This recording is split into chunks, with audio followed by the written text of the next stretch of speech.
to our Let Us Talk It session for webinar, or we call it rather ZIPINAR, because we are zipping two wonderful topics in one session. So both the 30-minute long topics.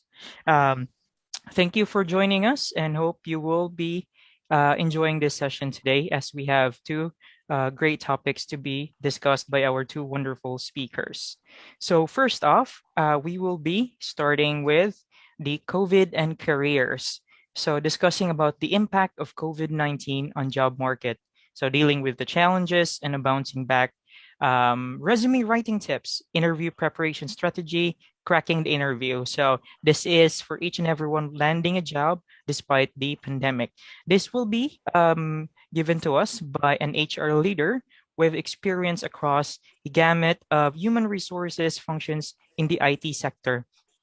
Also with a strong background in corporate HR activities, organizational development, and effective communication at all levels.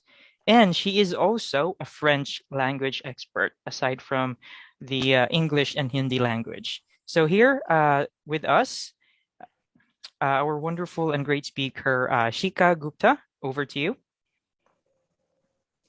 Thank you very much for the nice introduction. It's a pleasure to be amongst all of you today. And I thought the most interesting topic of today's times is COVID and careers, right?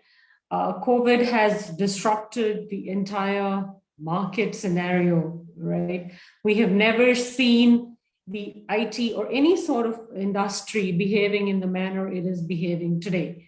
So that's how I thought I should talk to all of you about that and your audience as well. So let me begin. COVID, till about 2019, December 2019, things were going fine when we were hit by this pandemic, right? Which brought a complete disruption in our lives, right? In our careers, I mean, overall, right? So here we are today to talk about the job market. I have in my I'm just sorry to interrupt you, Shikha. Is your video on by any chance? I wasn't given the permission to switch on the video. You can, I think, right now. Yes. Yeah. Perfect. Just sorry a moment. for the just a moment. I just need to choose a virtual background, and I think I'll be good. Yeah. Okay. Perfect. I mean, I can see you. Yes. Yes. Is this okay? Yeah, perfect. Thank you. Okay. So today we are going to talk about the job market, right? Like I was mentioning, COVID has disrupted our lives, our jobs, our careers, everything, right? The whole family setup. Now, today we're going to talk about what impact it has had. In my own network or in my own industry, I have seen thousands and thousands of people losing their jobs. And it was not because they were not qualified or they were not good performers or they were at the bottom of the pile and so on and so forth. Or the companies were going through some cost optimization. That was not the reason. It's just that the pandemic brought so many challenges, right? Projects being on hold, customer demands reducing, and hence, the job market got impacted. And it happened across sectors. It's not specific to the IT industry or non-IT industry. It impacted the entire world, the entire job market. So how do we deal with it? Right? There are two ways to deal with something like this. One, you can be I have seen people in my own circle getting depressed, saturated, frustrated, losing hope, right?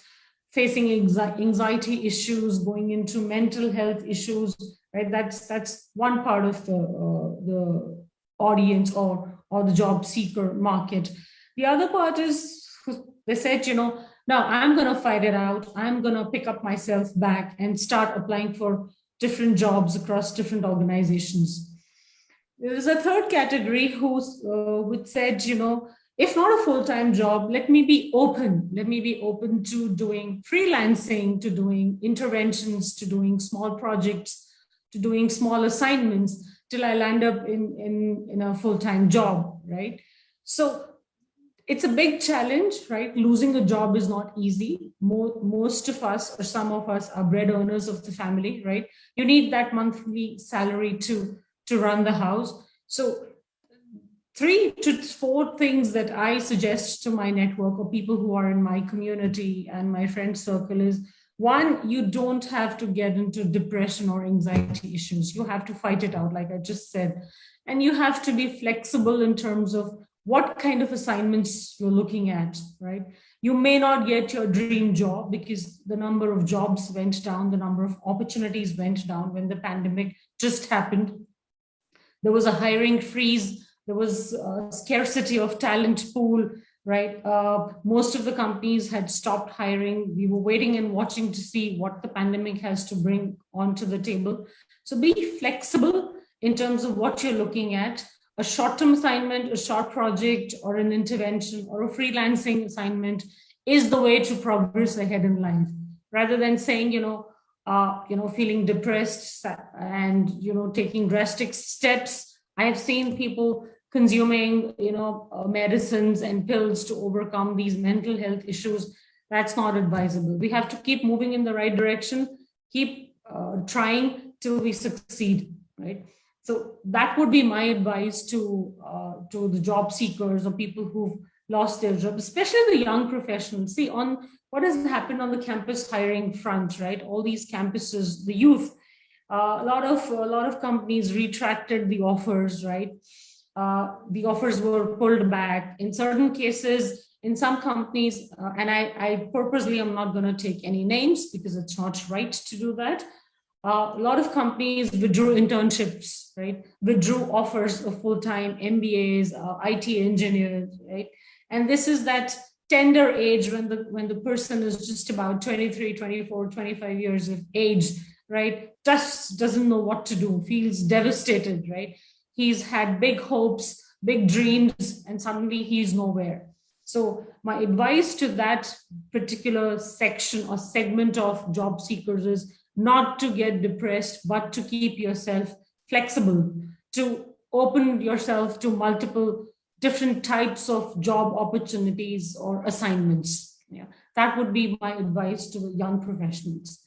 Now, coming on to the next section of what I would want to talk about is how do you land up into your dream job? So there are 3 steps to do that. First is building a very good resume or a world-class resume or a brand document that sells you. Second thing is, how do you prepare for an interview, right? What are these things that you have to keep in mind if you have to crack the interview?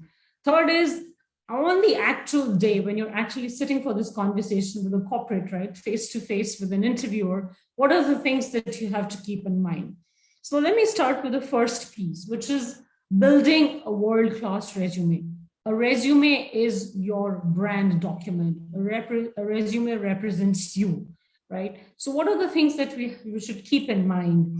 I think the first thing is it has to highlight whatever your notable achievements are. What do you want to be known as? I may have, 10 years of experience across different sections in HR, areas in HR, but what is it that I would want to highlight in my resume? So one is a proper highlight in every resume. What do you want to be known as? What do you want the industry to know you as? Second is talk about your achievements, notable achievements, not in very long paragraphs, but short and crisp sentences which make sense, right? The person reading it is able to grasp quickly, saying that, oh yes, these are the 1, 2, 3 highlights of this person, what she has achieved. And those highlights should be around tangible stuff, in terms of what kind of revenue improvement were you able to bring, what kind of customer satisfaction scores were you able to achieve. So depending on the profile you were playing, say if you're a sales/BD, business development executive, right? What kind of target numbers have you achieved, right? So achievements should always be tangible numbers, data, facts, and figures, which, quickly rings a bell in the mind of the interviewer. Third thing is, it is very important to look at the length of the resume. I still see in today's world, resume which are 3 pages long or 2.5 pages long, which doesn't make sense. An ideal resume, though there is no ideal length, but still an ideal length of the resume should be anything between 1.5 to 2 pages, right? And it should be a nice branded document of you. Fourth thing is you should organize the sections in your resume properly, right? What comes first? A lot of people write their first job as the first highlight and their current job as the last highlight. So chronology is very important. Your current role should be your first highlight on the resume, followed by the other roles you've played in the past, right? In your education section, please highlight what is your topmost achievement. It could be a leadership activity that you did at your campus. It could be a project which won an award, or it could be your CSAT score or aggregates, right? Percentages. Please highlight that quickly. So from chronology to education, employment, highlighting achievements, ordering the sections properly, keeping the resume length in mind. I think these tips are very important, right? Last but not the least, and most of the job seekers, my friends over here, make that mistake. Please spell check your resume. A resume which has spelling mistakes is a complete put off. I'm telling you, no HR person would want to look at a resume which has spelling mistakes in it, or the English is incorrect, or the language, you're talking about yourself in a third person, right? Right. So it has to have the right language, the right tone, the right spellings, which makes it stand apart, right? So that's another very important aspect of building a resume. A resume is a walking, talking document which describes you. And also, if you are a professional with, multi-skills and you're applying for a job which has one of the skills that you possess, please tweak the first page of the resume to suit yourself for that role, right? Make yourself marketable for that job, right? Highlight those sections of your resume which are matching with the job description. There is high probability that you will get a call from the recruiter to say, oh, look, you look like a good fit. Let's talk about it. Let's understand your profile better. So I think if we keep these tips in mind, we build a good resume. The first call that you would get from any organization would be much faster than, just having a Word document which doesn't make too much sense, which is not organized, which is not neat. I think in my mind, those would be very simple tips that the job seekers should follow. Now, after you have built this fantastic resume, right? What should be the application process? I have come across so many people, guys, who randomly, go to these job portals. It could be Dice, Monster, Naukri.com, Indeed, and just apply for jobs randomly. I don't think so we should do that. We should carefully pick and choose where we are best suited for and apply for those jobs only. I think that makes a lot of sense. So what I am hinting at is quality over quantity, right? The quality of jobs that you apply for, where you think you are an 80% or a 90% or 100% fit, is very important. Just don't randomly apply for jobs. The world-class resume that you have built, also please circulate it within your network, your ex-colleagues, or your circle of influence, right? Who could get you this first interview call. So those two steps are very important. Now, coming to how do you prepare for an interview, right? So now your document is ready. You're all set to just walk in for that interview. So what kind of preparation do you need? In my mind, there are a couple of things that we should keep in mind. Number one, when you are actually going for an interview, please study the job description properly, right? What is it that the role demands, right? And prepare pointers around it. What have you done in your career span? How can you substantiate what is written in the job description by highlighting your experience? highlighting your achievements and highlighting any statistics that you may want to present, right? So it's very important to understand the job description. Next is, I think it's also very important to be dressed for success, to dress very appropriately, right? The kind of, if the role that you're applying for demands a formal attire, please be dressed that way. It makes a lot of impression on the mind of the interviewer, right?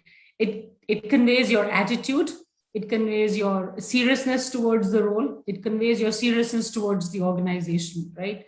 So dress for success. It's very important to have the right attire, the right grooming, right, which gives positive signals to the interviewer. After you're dressed for success, your body language plays a big role, right? The way you walk into the interview room, the way you do that first handshake with the interviewer, the way you greet the interviewer counts a lot, right? After you sit down, what kind of body language do you display in the interview? Are you nervous? Are you biting your fingers? Are you biting your nails? Are you nervous? So confidence is very important, right? So please try and maintain a positive body language, which gives right signals to the interviewer, right? That you're open for discussion, you're enjoying the conversation, you're not flustered, you're not nervous, you're not looking for words. I think that is very important. After your grooming, your body language plays a big role. Another point is, whichever company you're applying for, right? Please study about the organization. What is it into? What are the products? What are the services? What are the USPs of that organization? Do some homework, right? Before you sit for the interview. Show interest to the interviewer as to why would you want to be a part of XYZ? What excites you? Why have you been following that organization? Why are you there sitting there for the interview? Not because you're jobless, you do not have anything else to do, so you're here for an interview. No, that's a complete no. Show interest, study about the organization, do your homework. That gives signals to the interviewer that you are a long-term candidate, you are signed up for their organization, and there is a reason why you're sitting in that chair. So it's very important to do that piece of work.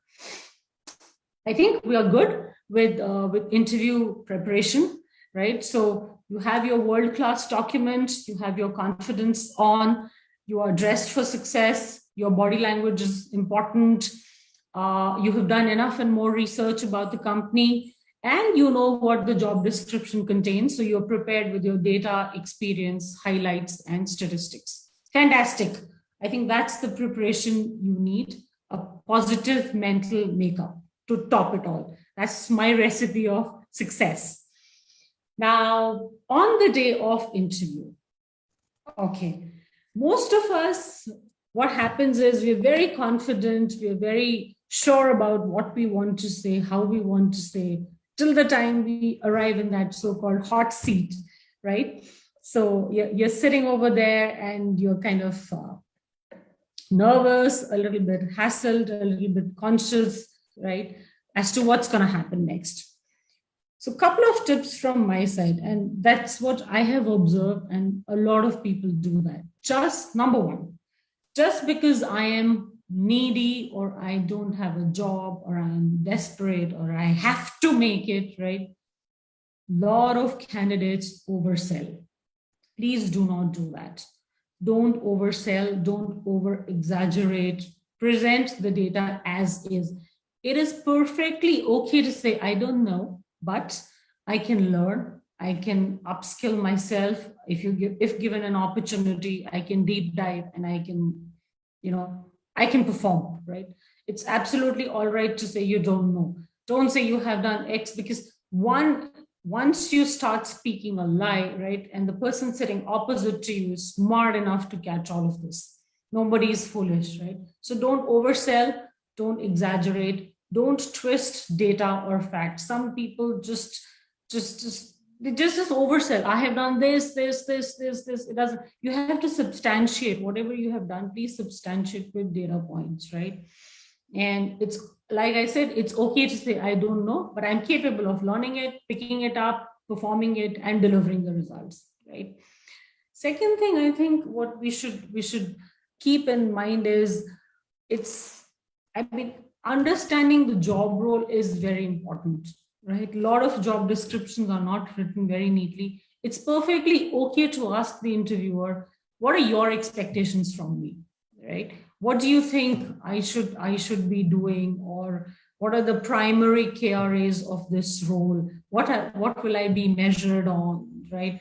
And so on and so forth. It's perfectly okay to ask him as to what the role is all about in detail, understand it well, and then sign up for it. It's a positive sign. It gives good vibes to the interviewer to say, the candidate sitting in front of me is really interested in the job, and hence he's asking questions. Another thing, what we should do as a candidate is always ask about the growth path, right? That is associated. So, say, for example, and when I say growth path, guys, I don't mean, okay, this is a manager role. When will I get promoted to senior manager? No, that's not really growth path for me.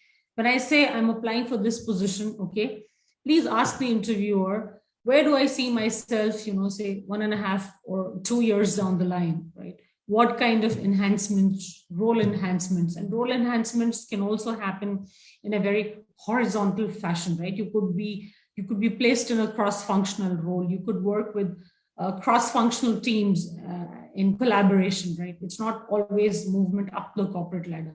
Please ask, right, what is the growth path associated with this role that shows your interest. It's important to do that.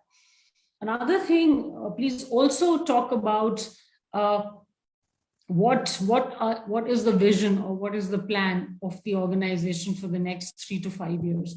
That gives confidence to the interviewer that you are interested in investing these many years with them, right? You are a long-term candidate.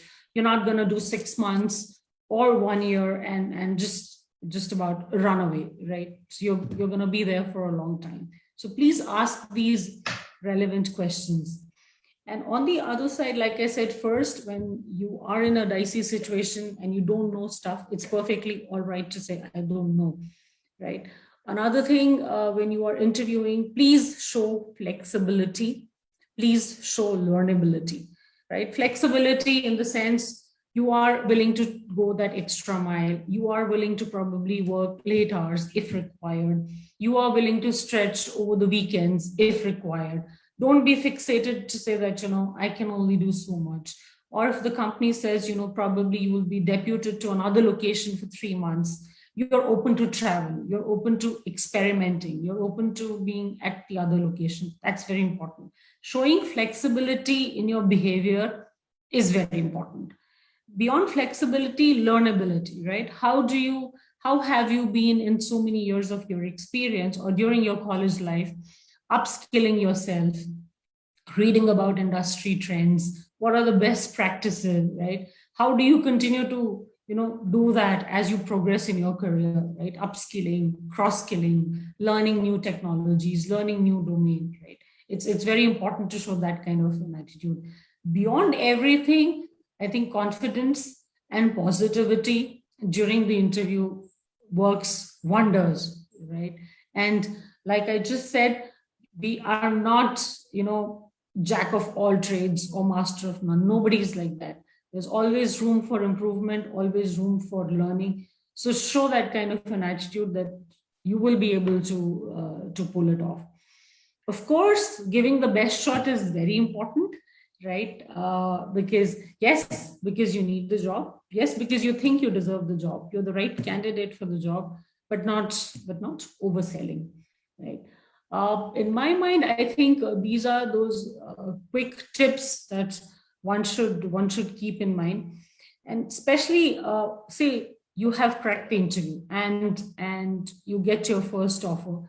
Please do a follow up, a follow through. Always thank the interviewer. That's important, right? That shows that you want to keep the connect on, right? Thank the interviewer either through an email or through a WhatsApp message. I wouldn't recommend WhatsApp. Yeah, through an email, right, if you can. Once you have the offer, please build a connect with the recruiter who's hired you. Understand things well in advance.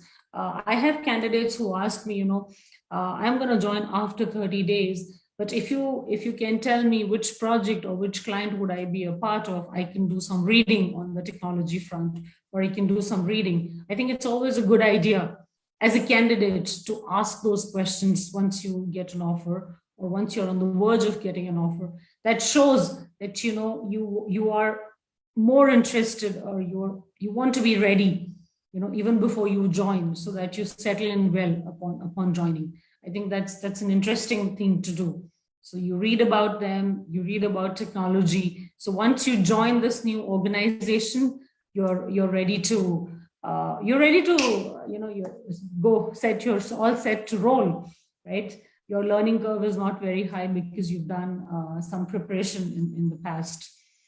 Yeah, I think these are some quick suggestions from my side, from my practical experience over all these years. And I have been into a lot of HR on both sides, as an interviewer on the campus front, and as an interviewer for leadership and lateral positions. So open demands. So I come across all sorts of candidates, and these tips that I just gave you, I have picked it up from different candidates who have behaved in very different manner, right? Some people commit mistakes, and those become learning lessons for everybody, and that's what I'm sharing on this platform with all of you. Any questions? I would be happy to answer them. Yeah, thank you, Shikha, so much. I could not be in the beginning, so I tried to squeeze in now, and really appreciate your tips, and as well as how to implement them. I think that was, you said it was 17 years of experience, and no doubt you have it all.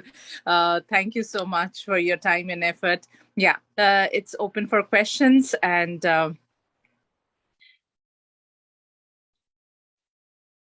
do we have any question in the chat? No, Julian. So if I can ask you, Shikha, how has it, since you've been in this industry for 17 years, how has it changed? I mean, one or two examples of what something that new would make, in this fast-paced world, the old systems do not work as effectively, or we can do it better. So what are one or two examples, if you can give, that you have found effective and according to the modern standards? Absolutely. And you know what, that's a wonderful question. I mean, I don't know, I see the username as Cogent IBS. I hope that's not me. That's me. Okay. I think the biggest change that has happened is that the whole world has gone digital. There's a complete transformation. Let me talk about the HR industry, and that applies to everything, right? All the industries, or all the HR leaders. We have gone through a major transformation, right? Everything has moved from in person to online, right? That's a major transformation. Till about 1.5 years back, I was in office, hiring people, doing employee engagement activities on the ground, right? Doing all that stuff.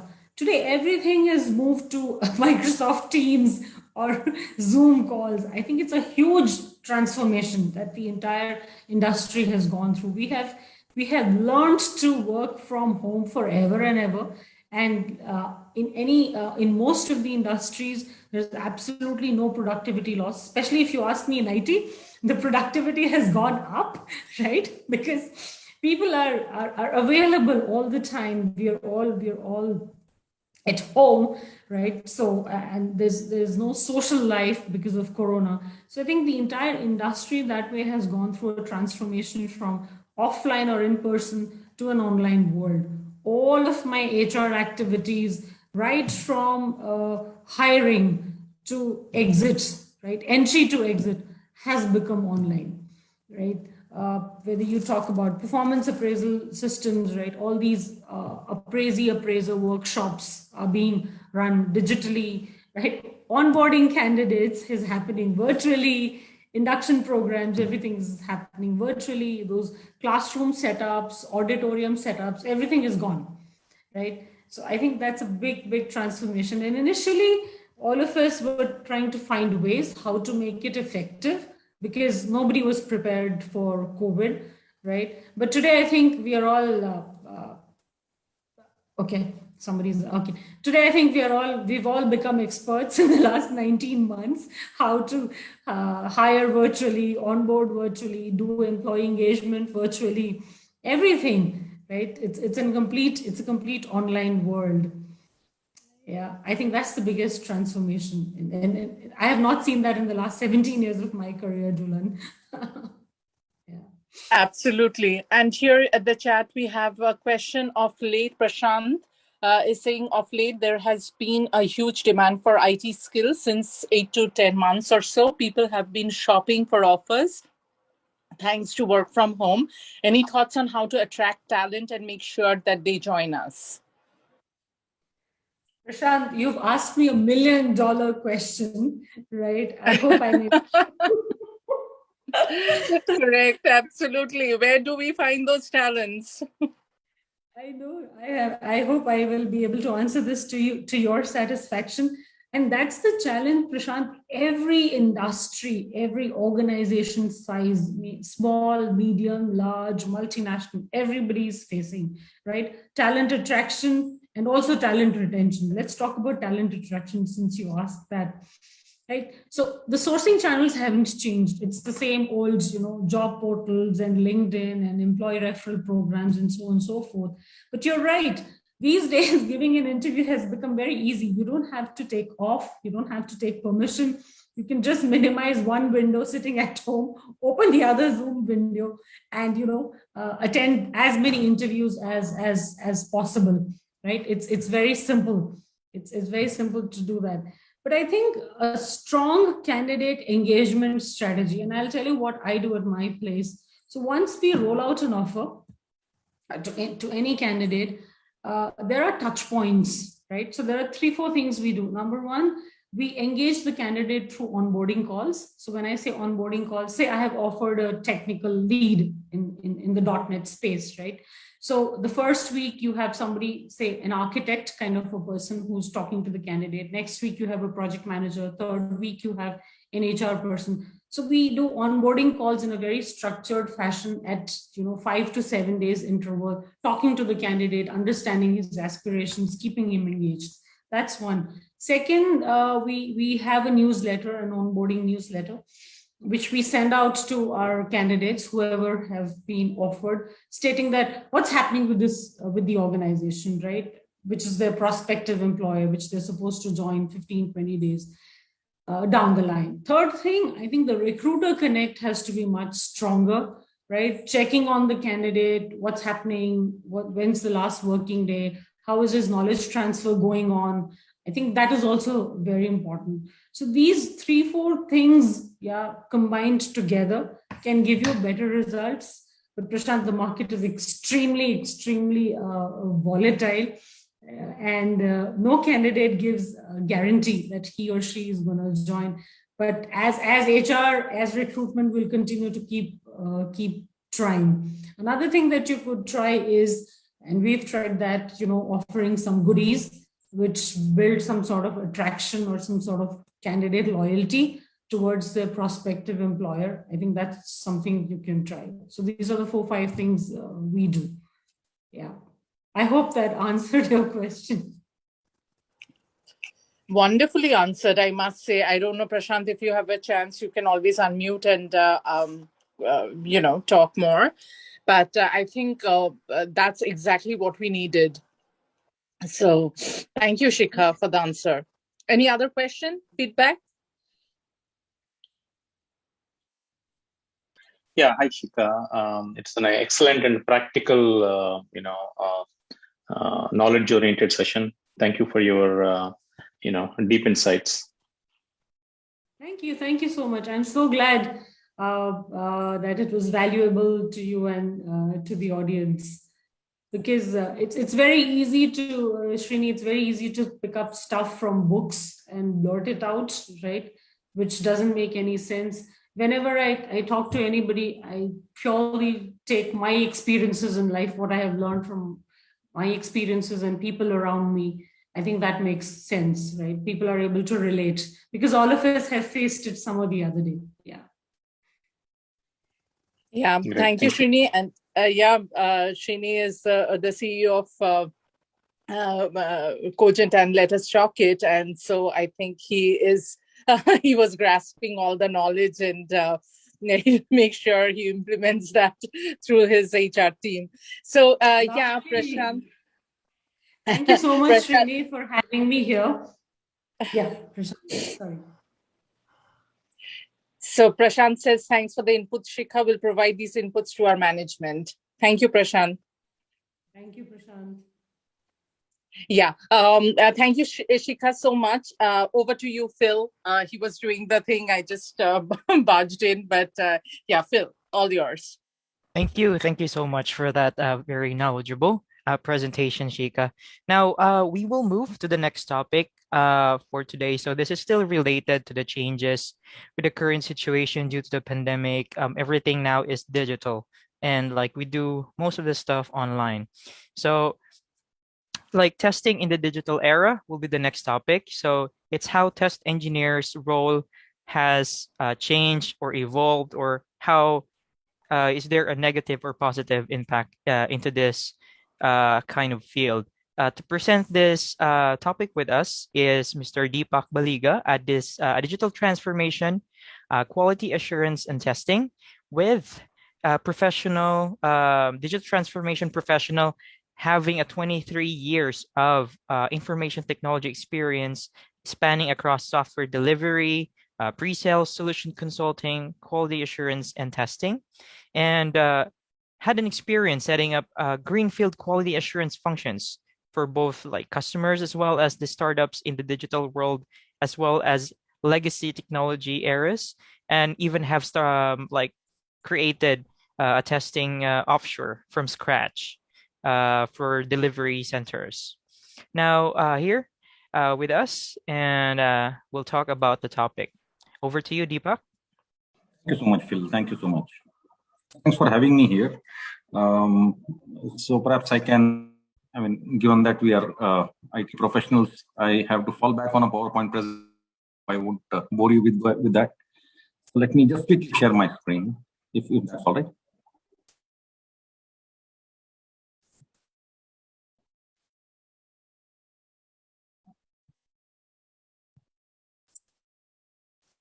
Oops. All right. So I hope my slides are visible to everyone. Yes. Phil, I hope it's visible. Thank you. All right. So as Phil said, and interestingly, a discussion is a great segue into that one might need to carry, one might need to change over time, and things such as that. So what I've tried to do is over the last couple of years, the observations that I've had specifically for testing quality assurance side, I've tried to kind of synthesize all of that, summarize that short, and what you see is fundamentally some of those. So what I've tried to do is fundamentally look at different kinds of testing, how testing evolved over time, how it became a very legitimate role in the software development lifecycle, and over time what kind of skills required by software test engineers in order to perform software testing. And now suddenly with the advent of the digital transformation era, what has changed, and what might one need to acquire in order to stay relevant and to make sure that we do effective testing. So that's basically the idea of what I'm planning to speak to all of you. I would love to get feedback on my thoughts and what you also think about the subject. All right, so very quickly, if you look at the evolution of is what you see on the left hand side. So what you see over here is right from the early or maybe even before the 1990s, let's say about 60s, 50s, and so on. So when software development as a discipline wasn't very refined, so it gradually matured, and in course of the maturity journey, as you can see, it became more methodical. There was the whole angle of getting in standards, certain angles of human practices, human aspects were brought into the whole process. It was not merely number churning or number crunching kind of systems. There was a lot of knowledge base developed and so forth. So if you see the continuum across from the 19 to now, so there have been several changes in the way software has evolved. Fundamentally, what I'm saying is also software development has evolved, the practices of software development, and testing and quality assurance also has changed. So on the right hand side, what you will see is the way software testing has changed over time from the bottom. So if you see, initially it was all about human observation. So quality assurance of software and hardware to an extent, products were completely based on human observation. So there were folks who would observe and then come to certain conclusions, and then there would be some kind of remediation done, and that would be testing and quality assurance. It was not even quality assurance, we can call it just testing. That graduated into methodical observation. More methods were put in, exactly as you see on the left hand side. There were scientific measurement principles which were brought in one by one, and incrementally that started going in. I'm sorry. What happened later was there was a process framework which fitted into the whole software development cycle, and consequently testing also became a part of it, and it became a true blue discipline. That's when many of us got into this role, because it became, as I said, a very legitimate role in the entire software development life cycle. The importance of testing grew at that point. Then came the preventive kind of thinking, because what also happened was software development started maturing to such an extent that one could almost predict, or one could do things in a repeatable manner. And then, the testing fraternity started thinking of preventive testing and preventive engineering to prevent. Then came a lot of changes, and this is where the digital revolution started, transformation. So a lot of architectural maturity came in. Software democratization started, which means the advent of internet, pervasive computing, and value-based engineering started coming into the picture. And in time, we suddenly saw the SMACI, social mobility analytics, cloud, IoT, and so more, and many more. And that disrupted the entire landscape, entire technology landscape, and then began the whole journey of digital transformation. Where is it heading next? I mean, if you see, there is a lot of AI, there is ML, there is autonomic computing, all of that right across the horizon. So this is how the whole evolution has happened, and we all know this journey. So consequently, what has changed in the role of testing and the role of a software test engineer is what I'm going to talk in the next few slides. So as I said, 50s was viewed, I mean, if you look at this, what I'm trying to talk here is basically how testing was perceived in the software industry. So in the 50s, testing was basically debugging.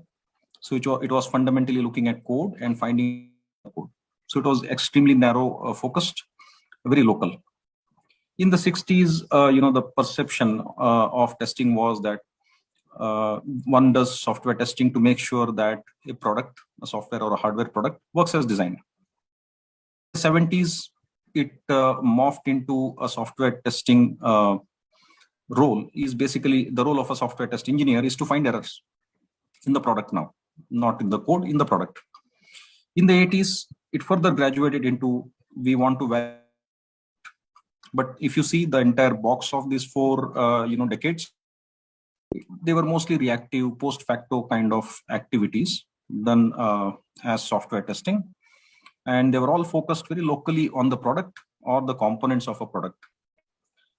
Then came the 90s, where the prevention kind of a concept came in. So software testing was an important mechanism to prevent issues in software engineering. In the 2000s, the whole concept of prediction and further prevention of issues came in.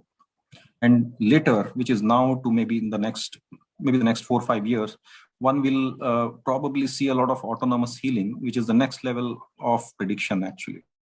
So that's where it is all heading. And if you see the box on the right hand side, from the 90s to now and later, it's all about proactive assurance of quality. So that is somewhere, see the way I can actually explain how testing has evolved around the last 50 years or so, 50 to 60 years. Now, if you see at the side, what does this mean for a software test engineer? So what it means is it puts a lot of accountability on the function called software testing and quality assurance. Accountability for quality of the product, accountability for outcomes which the software product or the hardware product is supposed to provide. It probably needs a lot of generalist attitude, need for knowledge, because testing is no more a siloed kind of an activity focused only on a product or a component. There are multiple other things, which we'll see in the subsequent slides as well. So there is a need for expansive knowledge, which again means that super specialization is, it is required to a certain extent, but it's not the only thing. There is a focus on engineering now because technology has evolved to such an extent that without appreciation of the technology around a software or a hardware product and others, it would be very tough to actually assure quality of it. Now, from a soft skills perspective, nimbleness and agility is one thing, because time to market has become extremely key. Technology disrupts very, very often, and a lot of creativity and imagination in the way one does testing. So that's where the testing needs are from the software and the hardware product market. Look at a couple of digital factors, okay, which affect or influence software testing. So what does software get impacted by? What I've done is I've put them into 4 broad buckets. Technology aspects, which impact the way one does testing, the way one plans, the way one executes, and the way one actually provides value from a quality assurance and testing standpoint. So if you see on the software technology side, across the whole journey to the digital side, we used to have siloed monolithic kind of application concept 30, 40 years back, which started becoming very distributed. So distributed architectures came in place, and today it's the advent of cloud. We had custom applications more or less. So most applications developed very proprietary. And what started happening is that moved because of internet online. And today what has happened is one doesn't even need to own the software. So it has all become software as a service. You have all kinds of as a service platforms, as we know. There were siloed apps. Now it became networked apps at some point in time. Today it's all on the internet. One moved from on-premise to the cloud, which is a huge change for technology and therefore for testing and quality assurance. I would like us to look at all of this from the prism of testing and quality assurance. There used to be only commercial software at one point in time. Today, open source is pervasive. Large enterprises are open to actually open source software for their critical needs as well. There were very limited end users. If we remember a couple of years back, most of the software was used around financial systems, for example, or in the manufacturing sector. But today it's everywhere, which means there are global consumers. The number of users who are using software is large, so there is scale. It's moved from a build to a buy to an integrate kind of a model now, which means there is a need for integrating multiple kinds of functionality from different softwares. And then the biggest thing that's going to hit all of us is the pervasive into everything that we do. And Shikha very rightly mentioned, that's something that one is seeing. So that's something which is coming. Very quickly on the software engineering methodology, like many of us know, one has moved from the waterfall to an agile methodology now. Siloed ways of doing development to DevOps, which means everything is continuous. From very strict roles, which was defined at one point in time, to multifaceted team members. So one need, there are no strict boundaries between the kind of roles that one can play within a team, especially in the agile kind of context. From a highly human-driven kind of approach, which used to happen earlier, everything has become automated, as we know. So that's the keyword. and then concepts of shift left and shift right. Quality assurance is something that is there for, let's say, half a decade now, but today one can see it going mainstream. So shift left is basically embedding quality assurance and testing practices early on development life cycle, while shift right is actually getting critical insights from implementation or production kind of environments, and then utilizing that to ensure testing is proper and accurate. Also, the operating environment. Now we are slightly expanding ourselves from the software itself to the operating environment of the software. Now, if you see there, the environment has changed such that there are proliferated technology platforms. What do I mean by proliferation? There are several platforms today. There are multiple channels. There are devices.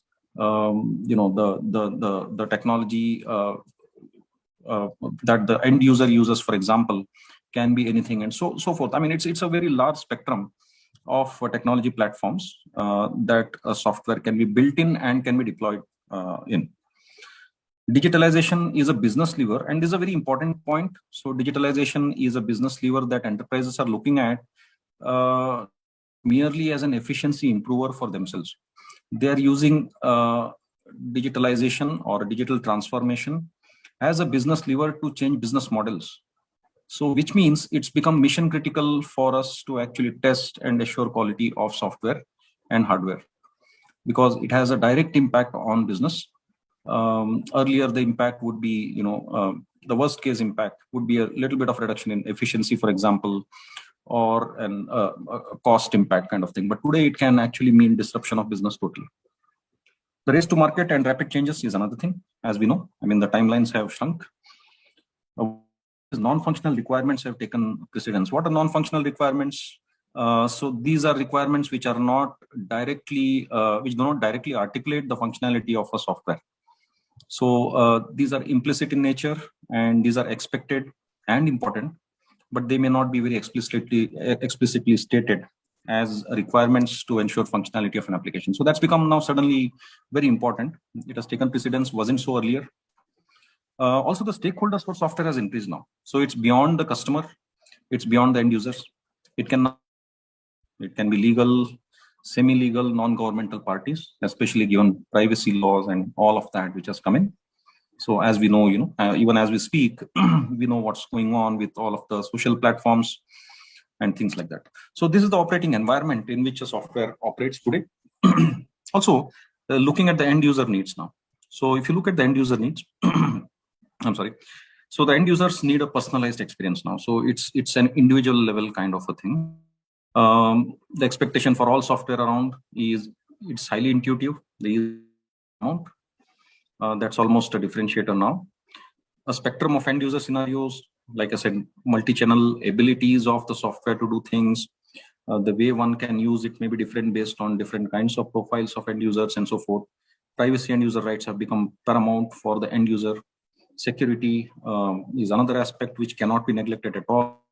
So all of these, if you look at these four broad buckets that I've articulated over here, so you can see that the software test engineer's role requires that the test engineer was clerical once upon a time, no more clerical, highly proactive, autonomous, consultative with all these stakeholders, is agile and flexible, yet the processes need to be effective and documented to a certain extent.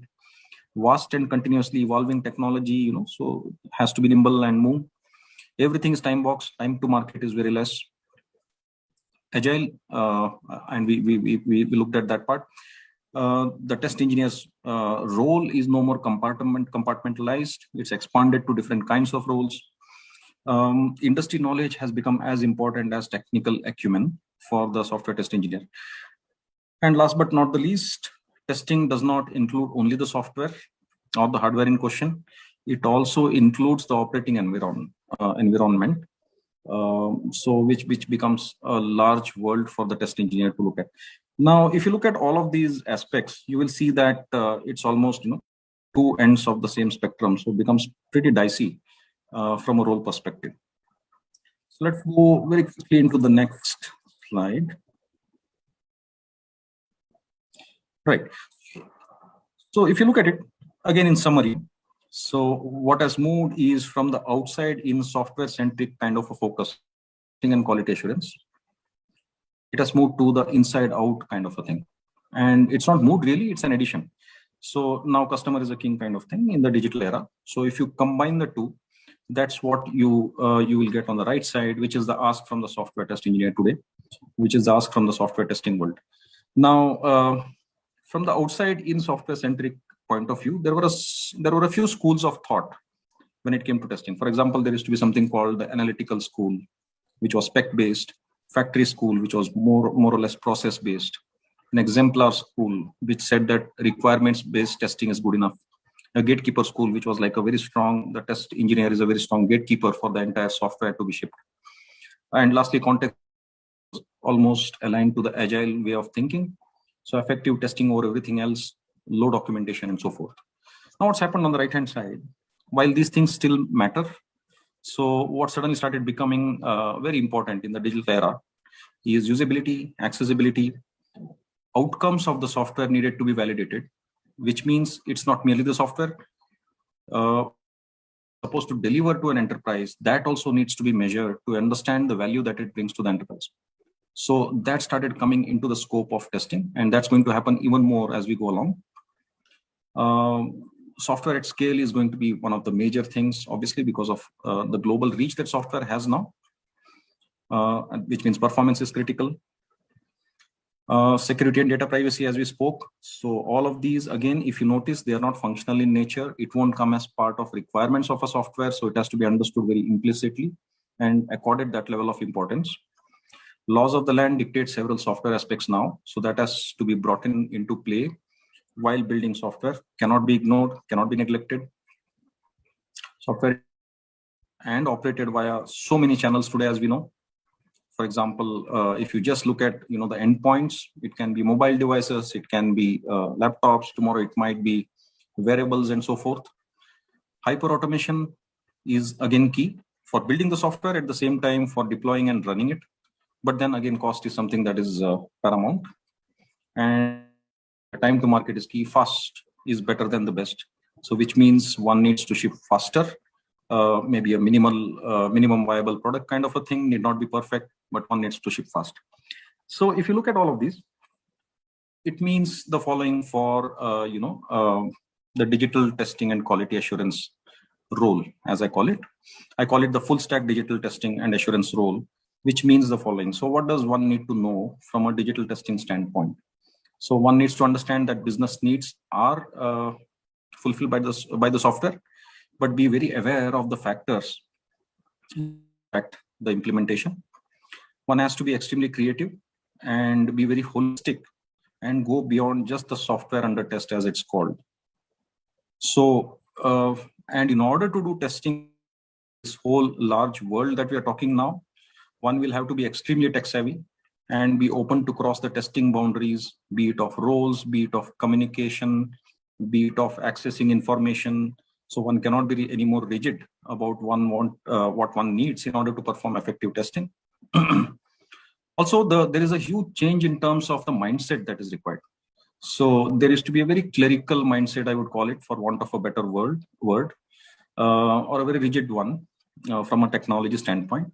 It's now moving and moved and will move even more to a consultative mindset, where one needs to almost influence all of the stakeholders around in order to ensure that quality is getting embedded into the product and into implementation.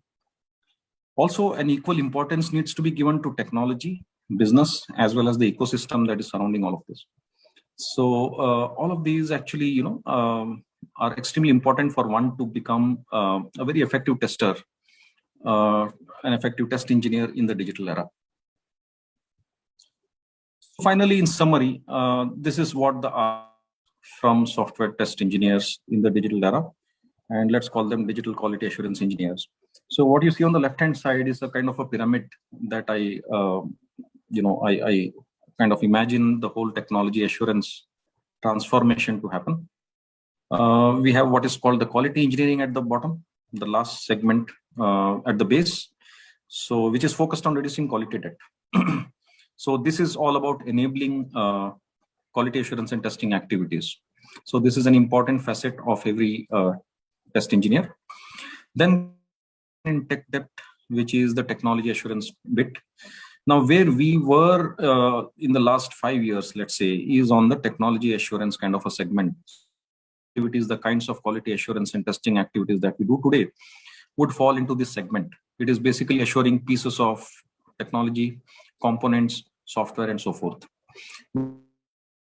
Consequent to the digital transformation initiatives that is so wide and pervasive in the world today, is it's going to business assurance.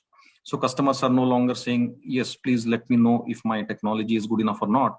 They're saying that, please let me know if this software will fulfill my business needs. So please assure business outcomes for me from a digital transformation perspective. So which means assured integrated business ecosystem is what the ask is from enterprises. Further, enterprises are also going to look at it from an increased brand equity standpoint, which means brand assurance becomes part of the responsibility of quality assurance and testing. So it's no more, only software, as you can see. It's no more only technology. It's also business, and it will be eventually brand. And all of these can be put under the whole umbrella of digital assurance, which is eventually about superior customer experience and retention of loyalty of all of this. So on the right-hand side, therefore, I mean, in summary, you see the various kinds of skill sets that might be required from a digital test engineer. So this is what it has morphed to from that early debugger of code kind of a role in the 1950s. So today, this is what I think is required for a very effective digital testing implementation. So what are those if you look at? So, at the base, there are foundational skills. We spoke of the 4 or 5 schools which we have. So all of those still remain from a mindset perspective for testing. So therefore, it's focused on quality assurance processes, process-driven, methodical, disciplined, with an eye for detail, things such as that. So that's definitely it all. Then we come to the next level, which is end user focused, which means a lot of usability, a lot of non-functional requirements that we spoke of, implicit needs, understanding them, imagining them, bringing that into the whole strategy. Also, the engineering aspect of it to ensure that we have speed of delivery, which means a lot of automation, building efficiency into the whole testing process. This would require skills which are focused around engineering and tech. And there are, terms such as SDET, full stack tester, etc. in the industry today, which highlight these kind of skills. And what's going to happen over the next 5 years, in my view, is that it will evolve into evangelism of focus on business outcomes that the software product is supposed to be delivering to its customers, measurement of that, and ensuring that that works. So which means one should have abilities to trace the testing back to digital business outcomes. Not an easy task, but that's something that is going to be the demand. Expand sphere of influence to all kinds of stakeholders, which happen to be outside of technology world, perhaps, especially in certain industry domains such as healthcare, manufacturing, and so forth. Drive quality and not report it, actually. I mean, it's not a fire and forget kind of a thing, which was the case earlier. So one might need to influence and ensure that quality is getting embedded inside. And last but not the least, fit in as part of the entire digital implementation journey, which means roles are going to get blurred. So one might need to do multiple things, but centrally keeping in mind the quality assurance and testing focus that one needs to do. So this is all in all, in summary as to what we are looking at from a digital test skill set perspective. So this is my observation from the past couple of years. So I would be glad to hear your inputs on my observations. Thank you.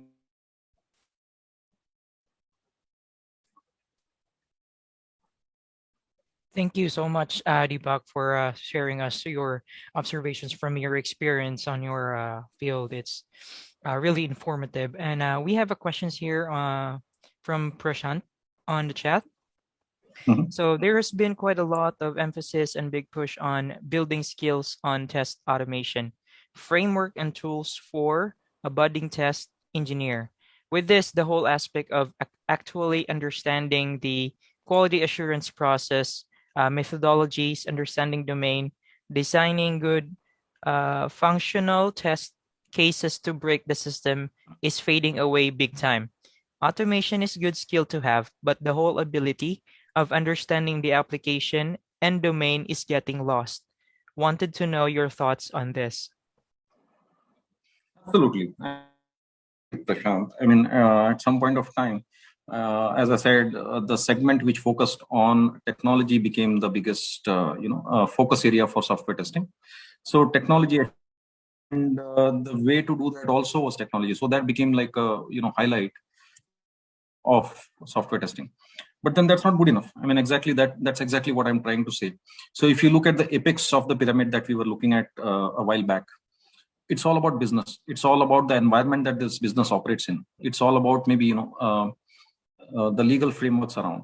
It may be about things which may impact software and the way software is deployed and used, all of it, which means it has nothing again to do with engineering processes from a software point of view.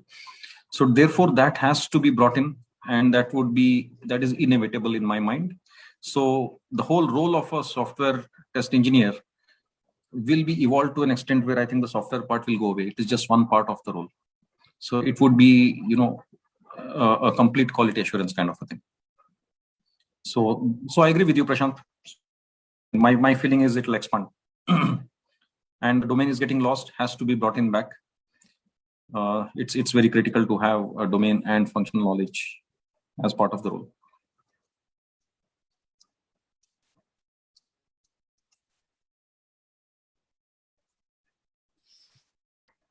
I hope that takes care of your query, Prashant. And our CEO of Cogent, Srini, said it is a great session and saying thank you to Deepak. Thank you. Thank you so much, Srini. Phil, I have a question for Deepak. Can I ask? Go ahead, Absolutely. please. Absolutely. Sure, thank you. Deepak, this is more from a hiring or recruiting standpoint, right? I have been hiring a lot of QA folks, both manual and automation, and performance testers have become very difficult to attract. So I just wanted to understand, okay, one second, let's switch on the video. I just wanted to understand what has drastically changed so much that it's just getting very, very difficult to attract, the performance testing guys. Any thoughts? Absolutely, and completely agree with you. And like you said previously, dealing with it every day. So but I mean, it's kind of connected to what we were speaking, Shika. So earlier it used to be, non-functional testing, and these are all called non-functional testing. So that was almost an afterthought, and folks would look at it later down the line. It wasn't like a mainstream thing, but today that's become very important, simply because all of the software that we have has to scale. It's all global. It's all deployed for everybody. I mean, it's extremely tough to actually not test these things. So it has become very important to have this. It's mandatory.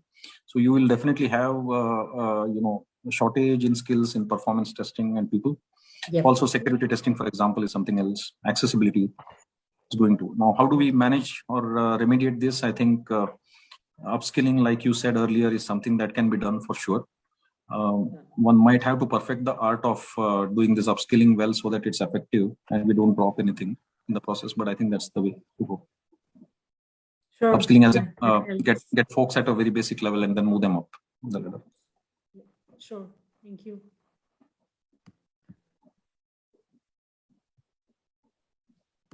Prashant said, yes, thanks. It was a great session. And Venkat, great session, Deepak. What do you think is challenging? Produce testing or application testing? Product testing or application testing? All right. So, Venkat, if I understand right, you're differentiating between product and application, as in business application versus. Is that right? I'm just trying to differentiate between the two, between product and an application. When I say maybe yes. When you say application, it's okay. When you say maybe an application is more of a software application, while a product can be a software hardware kind of an integrated thing. So obviously, I think the product testing bit is something which is more challenging, simply because there is a lot of integration which might be involved. But having said that, today, I don't think there is any application which can be isolated or which is siloed. There is just too much interfacing with various other components. It might be networks, for example. It might be devices, for instance. The most simplest of them can have all of that, actually. It might just be operating systems. It might be browsers. It can be so many things. So therefore, every application is a product. The complexity of it might be different.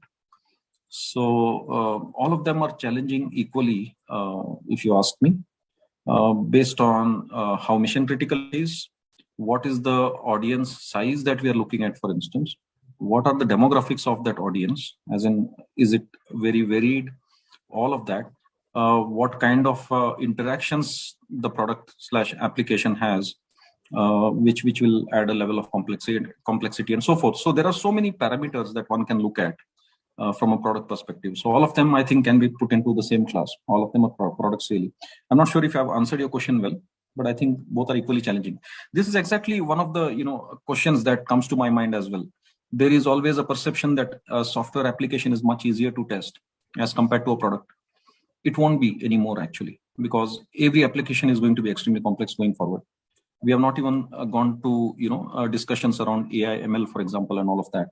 So how would one even test that? How would one make sure that that doesn't go the other way and all of it? And that is a part of an application, not really a product still. So both equally challenging, both are almost the same going forward. Complexities are everywhere. Thanks, Venkat.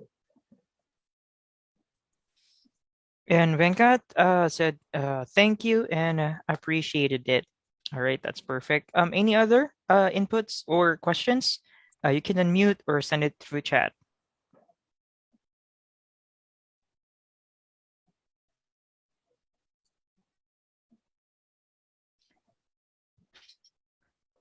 So I will just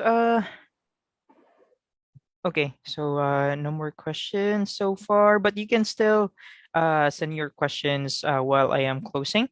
Well, again, thank you, Shika. Thank you, Deepak, for joining us with our webinar session for today. We are really pleased to have you. Thank you for your time and efforts. And just to let you know, we have our live youth Let Us Talk It webinar every other Saturday at 4 p.m. Eastern Time. So you can join the preparation sessions every Tuesdays and Thursday at 4:30 p.m. Eastern Time by registering at our website, letustalkit.com/youth. So for younger youth group, we have prep sessions Tuesday and Thursday at 8:30 p.m. Eastern Time. So this week we have live youth webinar this Friday at 8:30 p.m. Eastern Time.